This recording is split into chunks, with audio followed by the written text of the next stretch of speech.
नमस्कार, श्री स्वामी समर्थ. तर मी आज जेवणात बनवणार आहे कुशीची भेंडी. तर आम्ही याला म्हणतो कुशीची भेंडी.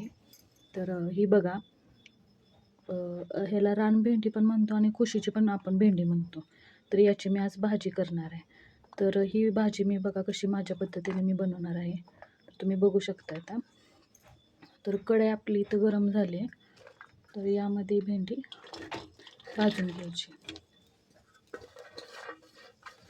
अशी भाजून घ्यायची यामध्ये आपल्याला भेंडी.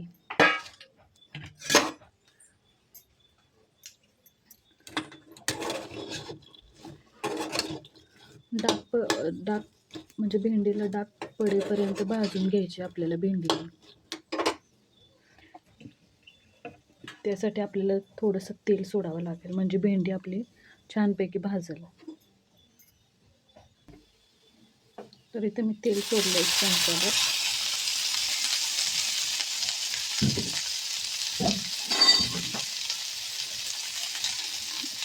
म्हणजे आपली भेंडी छानपैकी अशी भाजल चांगली. या पद्धतीने आपण असे आदनमधनं परतून भेंडी चांगली डाग पडेपर्यंत अशी भाजून घ्यायची.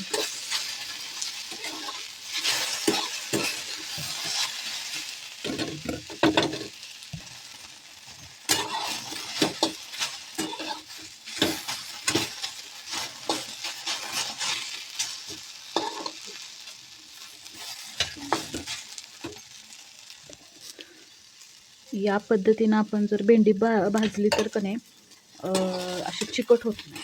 चिकट पण होत नाही आणि चवीला पण छान लागते. अशी मस्तपैकी डाग पडेपर्यंत आपल्याला भाजायचे. तुम्ही बघू शकता आपली भेंडी अशी छान भाजलेली आहे. भेंडी चिरायच्या आधी मी ना याच्यावरली ना एका कापडाने म्हणजे कूस अशी पुसून घेतलेली होती आणि मग नंतर भेंडी चिरून घेतली. तर मी एका ताटात ही भेंडी काढून घेतलेली आहे. आता याच कढईमध्ये आपल्याला मिरची लसूण भाजून घ्यायचं आहे. आता आपल्याला याच कढईमध्ये मिरच्या आणि लसूण भाजून घ्यायचं आहे भाजीसाठी. हे भाजून घेतल्यावर ना भाजीला खूप छान टेस्ट येते. थोडंसं तेल टाकून घेते म्हणजे छान भाजेल. तर आपल्याला मिक्सरमधून हे भाजलेलं लसूण आणि मिरची, जिरं आणि ही कोथिंबिरीची देठ आहेत ती, म्हणजे कोथिंबिरीच्या काड्यासुद्धा टाकते मी बारीक करण्यासाठी. तर मिक्सरला आता हे वाटून घ्यायचं. तर हे असं मिक्सरला वाटून घेतलं आहे आपण ते वाटण भाजीसाठी. तर कढईत मी 2-3 चमचे तेल टाकून घेतले.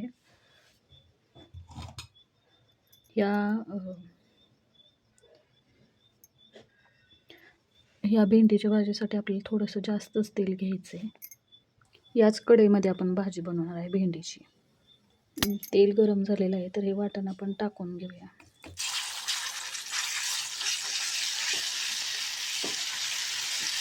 चांगलं फ्राय करून घ्यायचं मसाला.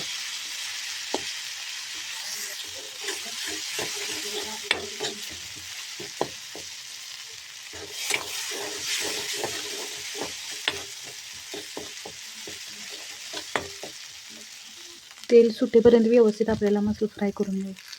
हा मसाला भाजून झाला आता आपल्याला यामध्ये भेंडी टाकली आहे मी. थोडीशी कोथिंबीर फोडणीमध्ये टाकायची आणि अर्धा चमचा हळद. मिक्स करून घ्यायचं.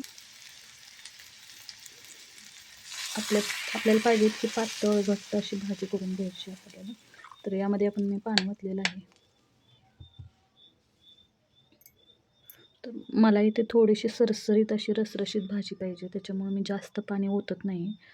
थोडंसं भेंडी शिजत आल्यानंतर आपल्याला ह्याच्यामध्ये शेंगदाण्याचं कूट ॲड करायचं आहे.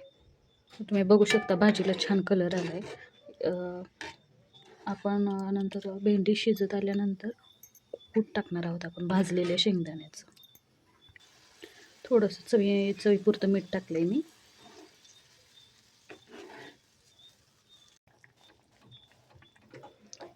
भेंडीची भाजी आपली शिजलेली आहे, तर ह्याच्यामध्ये आपण कूट टाकून घ्यायचं शेंगदाण्याचं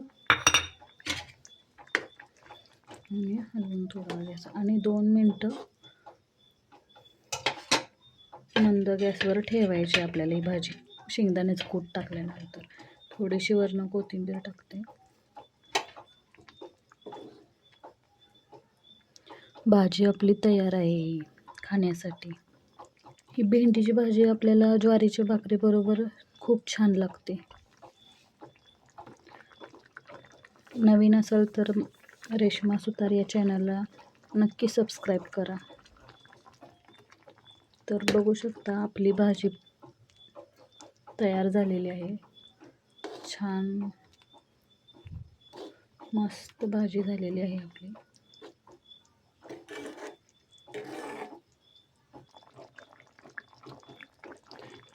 तर आपली ही भेंडीची भाजी छान तयार झालेली आहे.